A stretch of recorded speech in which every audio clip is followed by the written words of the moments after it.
Assalamualaikum warahmatullahi wabarakatuh. Nama saya Muhammad Amir Zakon bin Masrudin, mewakili Farha, Mary, Nur Ain, Adani dan Ainun daripada kumpulan 3 untuk pembentangan subjek CTU 552 Falsafah dan Isu Semasa. Dan saya merupakan pembentang yang pertama hari ini. Kami ditugaskan oleh Dr. Muhammad Khairul Izwan membuat kajian berdasarkan tema yang dipilih, iaitu Sains, Teknologi dan Inovasi. Oleh itu, kumpulan kami akan membentangkan kajian yang telah kami jalankan, iaitu bertajuk Penggunaan Teknologi dalam Inovasi Pendidikan sebagai kajian kami. Berikut adalah senarai objektif kajian yang telah kami jalankan, iaitu yang pertama, mengenal pasti kepentingan penggunaan teknologi dalam pendidikan. Yang kedua, mengkaji faktor yang menyebabkan teknologi digunakan dalam pendidikan. Yang ketiga, menyenaraikan masalah yang berlaku dalam penggunaan teknologi dalam pendidikan. Yang terakhir sekali, menyatakan kesan positif dan negatif teknologi dalam pendidikan.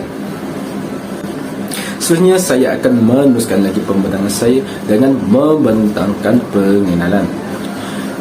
Terdapat 3 istilah yang harus dijelaskan dalam kajian ini sebelum membahaskan tentang penggunaan teknologi dalam inovasi pendidikan. Pertama ialah istilah teknologi. Secara umumnya, teknologi bermaksud proses dan produk yang digunakan untuk membangunkan negara atau membagi sesuatu sistem seperti sistem pendidikan. Teknologi juga sering dikaitkan dengan pengetahuan saintifik dan kejuruteraan. Namun, teknologi adalah segala gagasan yang dapat mempermudahkan kehidupan dalam masyarakat atau yang memungkinkan memenuhi tuntutan atau keperluan individu atau kolektif disesuaikan dengan kehendak waktu tertentu. Menurut Kamus Dewan, definisi teknologi bermaksud aktiviti atau kajian menggunakan pengetahuan sains untuk tujuan praktis dalam industri pertanian dan perniagaan. Seterusnya, istilah yang kedua yang harus dijelaskan ialah inovasi. Secara umumnya, inovasi bermaksud idea, amalan atau bahan yang boleh membawa pembaharuan kepada seseorang individu atau sistem sosial. Menurut kajian Rogers 1983, inovasi bermaksud idea, rajihan atau objek yang dianggap baru oleh seseorang individu. Seterusnya, yang terakhir, istilah yang harus dijelaskan ialah pendidikan. Pendidikan dipahami sebagai proses di mana pengetahuan, kebiasaan, adat dan nilai masyarakat disebarkan ke generasi berikutnya. Selain itu, istilah pendidikan ini berasal daripada bahasa Latin yang bermaksud mengekstrak dan mendidik yang bermaksud membentuk dan memberi petunjuk. Menurut Kamus Dewan pula, definisi pendidikan bermaksud perihal mendidik, ilmu mendidik, pengetahuan, didikan dan ajaran. Dalam sistem pendidikan, terdapat banyak inovasi yang cuba dilaksanakan di sekolah atau di institusi pengajian tinggi. Sektor pendidikan merupakan salah satu sektor penting dalam pembangunan nasional sesebuah negara. Akibat pandemik COVID-19 melanda negara, pihak kerajaan telah mengambil inisiatif untuk meneruskan sesi pengajaran dan pembelajaran secara dalam talian. Oleh itu, berlakunya inovasi dalam sistem pendidikan termasuklah berlakunya penggunaan alat teknologi telah digunakan secara sepenuhnya dalam sektor tersebut. Berikut adalah beberapa contoh inovasi teknologi pengajaran dalam sistem pendidikan yang telah sedang dilaksanakan di sekolah atau di institusi pengajian tinggi, iaitu antaranya ialah pendidikan jarak jauh atau di atas talian, pengajaran berbentuk komputer dan telefon pintar, kaedah tulis dan video, hypermedia, hypertext, multimedia dan lain-lain lagi. Sekian itu sahaja daripada saya, dan pembentangan seterusnya saya serahkan kepada rakan sekumpulan saya, Mary binti Peter. Terima kasih saya diucapkan.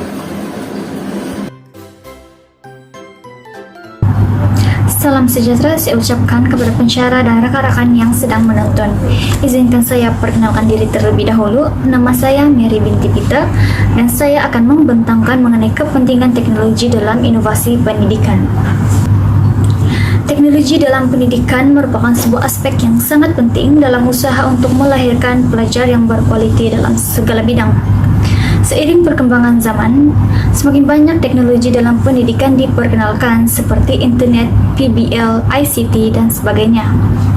Kesemua teknologi ini sudah semestinya membawa banyak kepentingan ataupun manfaat sama ada kepada para pengajar ataupun kepada murid itu tersendiri. Antara kepentingannya ialah kepentingan yang pertama ialah guru dan murid akan menjadi lebih kreatif dan inovatif. Ini karena adanya bantuan teknologi dalam melaksanakan pelbagai strategi pembelajaran ataupun menjadi sebagai alat bantu mengajar semasa proses PDPR. Sebagai contoh, LCD, Interactive Whiteboard dan ICT digunakan untuk menggantikan fungsi kertas majung semasa pembentangan. Kesannya sudah tentu proses PDPR akan menjadi semakin terancang dan lancar, di samping dapat menjimatkan masa dan tenaga pengajar serta murid. Seterusnya ialah dapat meningkatkan kemahiran guru dan pelajar dalam bidang teknologi, sains dan inovasi.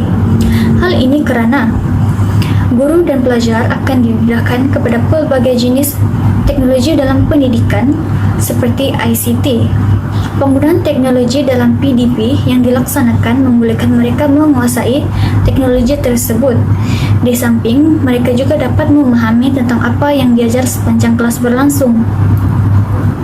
Kemahiran dan pengetahuan guru serta murid dalam bidang teknologi juga dapat diperkembangkan melalui interaksi dan pengalaman yang mereka alami sepanjang kelas. Kepentingan yang ketiga ialah meningkatkan kualiti PDP. Ini kerana PDP tidak tertumpu kepada teknik pengkuliahan sahaja yang mungkin membosankan bagi para pelajar dan guru itu tersendiri. PDP akan menjadi semakin berkualiti dan semakin menarik bagi pelajar kerana adanya bantuan teknologi dalam pendidikan. Sebagai contoh, kemudahan internet yang memudahkan guru serta murid mencari maklumat. Bukan itu sahaja, kemudahan ICT juga membolehkan guru dan pelajar mencari maklumat dengan cepat dan efisien hanya di hujung jari.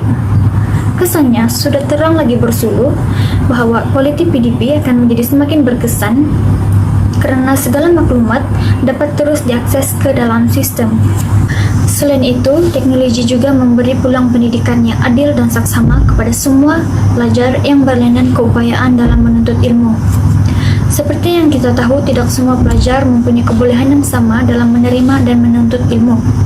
Sebagai contoh, terdapat setengah pelajar mengalami masalah disleksia, yaitu kesulitan belajar menyebabkan mereka sukar untuk membaca, mengira dan mengeja. Justru itu, teknologi lah yang memudahkan mereka untuk memahami sesuatu sepanjang proses PDPR. Sebagai contoh, melalui PowerPoint, audio dan grafik serta sebagainya, kerana ia memberi gambaran dan persembahan yang jelas serta mudah difahami oleh pelajar. Pelajar juga boleh memaklumkan masalah yang dihadapi kepada guru dan tindakan seterusnya boleh diambil dengan cepat. Akhir sekali, tidak lain tidak bukan, teknologi juga menarik minat murid untuk belajar. Seiring zaman, murid pada zaman kini lebih tertarik untuk menggunakan teknologi, sains dan inovasi dalam pendidikan. Mereka juga sudah terbiasa dengan teknologi seperti komputer, telefon pintar, internet dan sebagainya. Oleh sebab itu, mereka lebih memilih untuk menggunakan teknologi-teknologi sebegini dalam pendidikan ataupun ketika belajar kerana ianya mewujudkan suasana PDP yang lebih aktif dan menyeronokkan seperti grafik dan bunyi-bunyian. Kesimpulannya, kepentingan teknologi dalam pendidikan memang tiada tandingnya. Oleh itu, semua pihak termasuklah kerajaan, masyarakat dan diri sendiri haruslah menggembleng tenaga untuk mewujudkan pelajar yang berteknologi dan berinovasi demi kepentingan sejagat. Hai, Assalamualaikum warahmatullahi wabarakatuh. Nama saya Nur Ain binti Ayub. Hari ini saya ingin membincangkan tentang faktor-faktor yang mempengaruhi teknologi dalam sistem pendidikan. Bagi bahagian pendahuluan, penggunaan teknologi dalam dunia pendidikan berkembang dengan pesat. Teknologi ICT digunakan sebagai wadah untuk menjadikan pembelajaran lebih menarik dan memberi kefahaman kepada para pelajar. Oleh itu, pihak institusi telah menyediakan kemudahan yang terkini dan menggalakkan tenaga pengajar menggunakan teknologi dalam proses pengajaran. Bagi poin yang pertama iaitu sorotan literatur, iaitu perancangan baru yang dilakukan penambahbaikan ke atas sistem pendidikan adalah dengan pendedahan dan penerapan teknologi kepada para pelajar di sekolah menengah, sekolah rendah maupun di peringkat yang lebih tinggi. Sebagai contoh, bagi peringkat sekolah menengah, subjek literasi komputer ditambah sebagai pendedahan awal kepada para pelajar dalam mengenali serta menjadikan pelajar celik komputer atau IT. Apabila keperluan akademik ini memaksa semua pihak untuk menggunakan teknologi, secara tidak langsung konsep pembangunan sesebuah sekolah itu tercapai dalam memainkan peranan yang penting ke arah kemenjadian pelajar. Kepesatan perkembangan teknologi telah menunjukkan bahawa perubahan teknologi masa kini telah membawa satu anjakan baharu dalam dunia pendidikan. Faktor yang kedua ialah faktor persediaan. Faktor ini melibatkan 4 pihak iaitu kementerian, pentadbir sekolah, guru dan pelajar. Keempat-empat pihak ini memainkan peranan yang penting dalam usaha memberi dorongan dan sokongan kepada guru-guru untuk mengintegrasikan teknologi ke dalam pengajaran mereka demi memacu prestasi pelajar dalam sesebuah negara. Sebagai contoh, pelbagai usaha yang telah dilakukan oleh pihak kementerian untuk tujuan kemudahan persediaan kepada guru-guru. Melalui persediaan dan pembinaan ini, pihak kementerian dilihat semakin meningkatkan usaha untuk menjadikan warga pendidik mempunyai kemahiran, pengetahuan dan teknik berkaitan dengan teknologi. Faktor yang ketiga ialah faktor peruntukan yang mencukupi. Setiap sekolah bantuan kerajaan semestinya diperuntukkan sejumlah kewangan untuk digunakan bagi membiayai keperluan pendidikan. Bantuan yang diberikan daripada kerajaan kepada sekolah-sekolah adalah bertujuan untuk penambahbaikan pengajaran dan pembelajaran serta penyelenggaraan di sekolah. Perkembangan aplikasi dan peralatan teknologi masa kini memungkinkan banyak bantuan yang akan diperolehi untuk tujuan perkembangan pendidikan. Bantuan yang diberikan ini dapat memberikan kemudahan kepada para pelajar dan pendidik. Faktor kemampuan. Kemahiran merupakan hak milik seseorang berkaitan dengan apa yang diketahuinya, sama ada seseorang itu hanya menguasainya sebahagian daripada ilmu tersebut atau keseluruhannya. Dalam bidang teknologi yang kian berkembang dengan pesat, perubahan yang berlaku memungkinkan teknologi akan meninggalkan mereka yang tidak peduli untuk belajar kemahiran berteknologi ini, atau kita menyebut ketinggalan zaman. Seterusnya, perkara yang penting dalam mengintegrasikan maklumat dalam sesi pembelajaran ialah setiap strategi itu haruslah menjurus kepada keperluan pembelajaran dan pengajaran sebagai salah satu cara untuk guru menyelesaikan sesuatu masalah. Faktor yang terakhir ialah faktor pengetahuan. Tahap pengetahuan bukanlah satu aspek yang dapat diukur dengan mudah, melainkan aplikasi pengetahuan tersebut melalui praktikal dan tunjuk cara. Dalam usaha mencapai kejayaan penggunaan teknologi, aspek utama yang perlu diambil kira ialah pengetahuan guru-guru terhadap teknologi, sekurang-kurangnya pengetahuan asas mereka. Pengetahuan amali yang dimiliki oleh guru-guru akan bertukar menjadi pengetahuan praktikal melalui kebolehan aplikasi pengetahuan yang sedia ada. Pengetahuan ini amat penting jika dibandingkan dengan guru-guru yang tidak memiliki pengetahuan tentang teknologi. Bezanya ialah proses penggunaan akan memakan masa yang lama serta menjejaskan tahap keyakinan penggunaan teknologi itu sama ada berjaya ataupun tidak. Selain itu, teknologi maklumat juga dapat meningkatkan mutu atau kualiti pengajaran dan dapat mempelbagaikan penyampaian dan pengajaran melalui pelbagai sumber. Assalamualaikum warahmatullahi wabarakatuh dan salam sejahtera saya ucapkan. Di dalam video ini, saya ingin mengulas serba sedikit mengenai tema yang diberikan iaitu Sains, Inovasi dan Teknologi. Tajuk yang akan saya bentangkan sebentar saja lagi adalah berkenaan dengan masalah penggunaan teknologi dalam inovasi pendidikan. Sebelum saya mengulas topik tersebut, izinkan saya untuk memperkenalkan diri terlebih dahulu. Nama diberi Farha Husna binti Jamsudin dari HM 252-2A1. Pada Mac 2020, Perdana Menteri Malaysia ke-8 iaitu Tan Sri Muhyiddin Yassin telah mengisytiharkan Perintah Kawalan Pergerakan PKP di bawah Akta Pencegahan dan Pengawalan Penyakit Berjangkit 1988 dan Akta Polis 1967. Perkara tersebut dilaksanakan disebabkan oleh wabak penyakit COVID-19 telah melanda negara kita.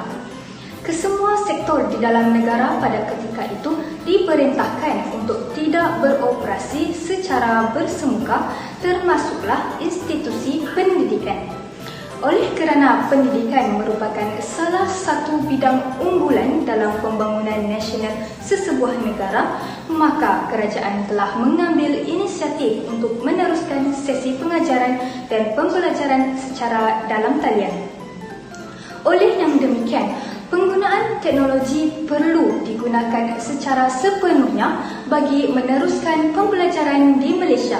Namun, dalam usaha kita merealisasikan penggunaan teknologi dalam pendidikan, terdapat beberapa cabaran yang harus dihadapi oleh beberapa pihak, terutamanya kepada tenaga pengajar dan juga para pelajar. Capaian internet yang lemah merupakan salah satu cabaran dalam penggunaan teknologi dalam pendidikan. Capaian internet merupakan kemudahan teknologi utama yang diperlukan oleh para pelajar atau guru serta pensyarah sepanjang pengajaran dan pembelajaran dalam talian berlangsung. Namun begitu, terdapat segelintir pelajar yang tidak mempunyai capaian internet yang memuaskan, terutama sekali buat pelajar yang menetap di kawasan pedalaman atau di luar bandar. Bagi pelajar yang menetap di kawasan pedalaman atau di luar bandar, mereka terpaksa berulang-alik ke bandar bagi mengikuti sesi pembelajaran atas talian. Cabaran penggunaan teknologi dalam bidang pendidikan yang kedua adalah cabaran dalam pemilihan aplikasi atau platform yang sesuai.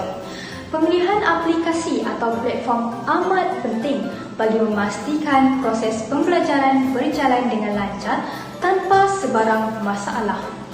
Namun demikian, tidak semua pelajar mempunyai kemahiran ICT dalam mengakses aplikasi atau platform yang telah dipilih oleh guru maupun pensyarah untuk meneruskan sesi pembelajaran atas talian. Hal ini menyebabkan sesi pembelajaran atas talian terganggu kerana guru maupun pensyarah perlu mengambil masa mengajar mereka untuk memberi keterangan dan mengajar pelajar dalam penggunaan ICT. Suasana yang tidak kondusif juga merupakan salah satu cabaran yang terpaksa dihadapi oleh para pelajar maupun guru. Sebagai contoh, keadaan yang tidak kondusif adalah seperti suasana persekitaran yang bising, ruang belajar yang tidak selesa dan sebagainya. Cabaran yang dihadapi oleh pelajar akan bertambah apabila mereka tidak mempunyai bilik persendirian untuk belajar. Kesan terhadap keadaan tersebut telah mengganggu sesi pembelajaran sehingga menyebabkan mereka sukar untuk memberi tumpuan sepenuhnya ketika sesi kelas secara dalam talian berlangsung. Cabaran yang seterusnya adalah ketiadaan peranti semasa pembelajaran atas talian. Tidak semua keluarga yang berkemampuan untuk membeli peranti seperti laptop, telefon pintar untuk diberikan kepada anak yang sedang belajar. Tambahan pula, ramai ibu bapa yang telah kehilangan pekerjaan akibat pandemik COVID-19 melanda negara kita. Kesimpulannya, tidak dinafikan bahawa perkembangan pesat teknologi dalam bidang pendidikan telah menimbulkan pelbagai masalah. Namun begitu, perkara ini masih boleh dibendung jika setiap individu mengambil tindakan yang serius untuk mengatasinya.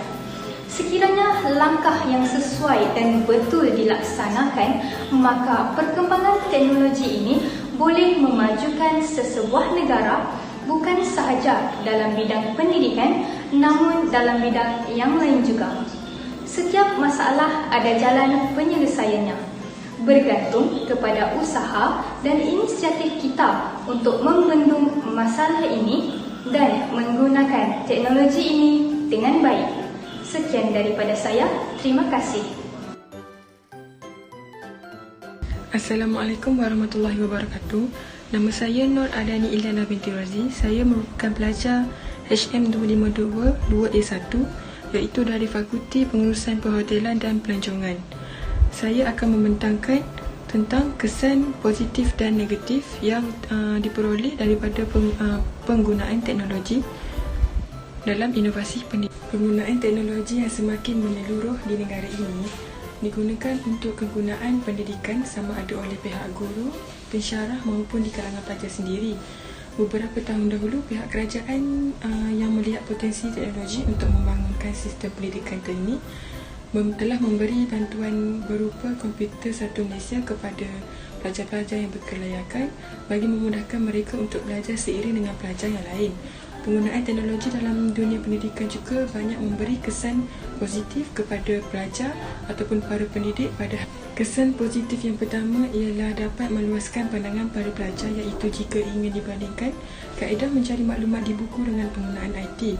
Maklumat yang diperoleh adalah lebih terhad. Penggunaan IT juga menyebabkan pelajar dapat membuat perbandingan maklumat secara lebih mudah dan cepat, seterusnya menjadikan pelajar lebih berfikir dengan secara terbuka dengan mengetahui pelbagai aspek pendapat dan maklumat yang terdapat di internet. Selain itu, sistem pendidikan akan menjadi lebih lancar, iaitu dengan memudahkan tenaga pengajar. Hal ini dikatakan demikian kerana sebelum adanya IT dalam pendidikan maklumat, pembelajaran diberikan hampir sepenuhnya oleh guru. Guru bukan sahaja memikirkan silibus, malah mesti menyediakan bahan maklumat kepada para pelajar. Ini akan menyebabkan masa para guru lebih terhad dan mengambil masa para guru yang lebih sibuk dengan pelbagai tugasan lain.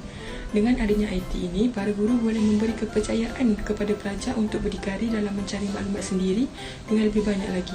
Hal ini juga membantu para pelajar untuk lebih efektif dalam kelas dan tidak mengharapkan bantuan daripada guru semata-mata. Samping itu, bidang pendidikan dapat dimajukan serta dapat menaikkan nama negara ke pesada antarabangsa dengan melahirkan pelajar yang cemerlang. Hal ini dapat dilihat melalui penggunaan IT dapat memajukan negara dengan melatih pelajarnya dalam sistem pendidikan. Hal ini sejurus dengan negara luar yang telah menjalankan cara ini dengan lebih awal. Oleh sebab itu, negara luar lebih maju daripada segi bidang pendidikan mereka berbanding dengan negara kita dan dapat memotivasikan pelajar kita seterusnya meningkatkan mutu pendidikan di Malaysia. Ini juga dapat mendidik pelajar supaya mempunyai pengetahuan yang tinggi dan tidak menjadi seperti katak di bawah tempurung. Perbandingan maklumat yang dibuat sendiri oleh pelajar dapat melatih pelajar untuk menilai apa yang baik dan tidak baik serta menjadikan pelajar tersebut berfikiran terbuka. Namun, tidak dapat dinafikan bahawa di dalam keasyikan kita menggunakan teknologi khususnya dalam sistem pendidikan, terdapat juga beberapa kelemahan dan kekurangan yang tidak dapat dielakkan. Hal ini disebabkan kerana tidak semua kemajuan yang telah dicapai tersebut membawa impak positif. Antara kemajuan yang telah dicapai tersebut ternyata dapat membawa impak negatif juga kepada manusia. Dalam usaha mengintegrasi teknologi dalam pembelajaran juga sebenarnya menghadapi kesan negatif yang harus difahami oleh guru dan pentadbir. Guru dan pentadbir haruslah bersedia dari awal lagi bagi menerima perubahan ini dengan fikiran yang terbuka dan positif serta cuba mengatasi sebarang masalah yang akan timbul. Di antara kesan negatif yang bakal timbul ialah guru, masa dan teknologi mungkin berubah, iaitu pada zaman dahulu guru menggunakan teknologi tradisional dan memerlukan kemahiran IT untuk mengajar pelajar menggunakan teknologi kini. Dengan penggunaan teknologi ini juga, kebanyakan guru akan menjadi lebih malas, lebih-lebih lagi dengan adanya akses internet dan email. Melalui email, mereka boleh menukar hasil kerja mereka dan penghasilan sesuatu perkara itu sehinggakan ia tidak lagi menjadi produktif dan efektif. Gaya pengajaran akan menjadi stereotip sahaja tanpa ada kelebihan yang dapat disampaikan sepanjang proses pembelajaran, dan ini akan beri kesan negatif kepada perkembangan kanak-kanak dalam pembelajaran. Sebagai contoh, kanak-kanak tidak akan mendapat pembaharuan dalam pembelajaran mereka. Kadang-kadang keadaan ini akan menjadikan kanak-kanak malas belajar dan cepat menjadi bosan dalam sesi pembelajaran. Seterusnya, kesan negatif penggunaan teknologi dalam pendidikan juga menyebabkan kurangnya fokusnya pelajar seseorang itu. SM ringkas menjadi hobi ramai kepada siswa pada hari ini. Mereka tidak akan serius ketika pensyarah mengajar dan mereka leka bermain berbagai aplikasi dalam alat komunikasi mereka. Hal ini menyebabkan para siswa kurang fokus dan konsentrasi dalam bidang akademik. Hal ini juga sudah tentu menyebabkan para siswa tidak membaca atau belajar dengan aman ataupun sebarang gangguan. Lebih-lebih lagi, pelajar sering menggunakan teknologi mereka untuk bermain game ataupun sebarang permainan yang memberi hiburan kepada mereka sendiri. Hal ini juga menyebabkan keterampilan menulis juga turut menurun. Pada era komputer ini hampir tidak melibatkan keterampilan menulis, iaitu pelajar kurang menulis dan lebih fokus kepada teknologi dengan lebih mendalam. Keterampilan menulis juga dapat menyampaikan aspek yang lebih dalam tentang kepribadian kita serta kemampuan organisasi dan kemampuan untuk mengekspresikan idea-idea kita dengan cara yang lebih jelas. Terima kasih. Assalamualaikum warahmatullahi wabarakatuh. Nama saya Ainun Nadirah binti Ramlan. Kesimpulannya, penggunaan teknologi pada masa kini sangat penting kerana ianya sejajar dengan perkembangan dunia. Penggunaan teknologi dalam inovasi pendidikan seperti PowerPoint, gambar, Canva dan sebagainya penting kerana dapat mengelakkan rasa bosan pelajar dan mengekalkan minat pelajar dalam pelajaran. Namun terdapat juga cabaran, antaranya ialah capaian internet yang lemah disebabkan oleh pelbagai faktor seperti keberadaan pelajar di kawasan pedalaman. Cabaran seterusnya ialah pemilihan aplikasi atau platform yang sukar menyebabkan pelajar tidak dapat mengikuti pelajaran kerana tidak mahir dalam penggunaan ICT. Penggunaan teknologi juga memberi kesan kepada pelajar maupun tenaga pengajar dari segi positif dan negatif. Dari segi positif, ianya dapat meluaskan pandangan para pelajar. Seterusnya, ianya juga dapat melancarkan sistem pendidikan. Dari segi sudut negatif, ianya akan menyebabkan kurangnya fokus pelajar dalam pelajaran. Tuntasnya, penggunaan teknologi dalam inovasi pendidikan ini boleh memberi manfaat dan keburukan kepada pelajar dan tenaga pengajar. Jelaslah bahawa penggunaan teknologi dalam inovasi pendidikan telah memajukan sistem pendidikan di negara kita.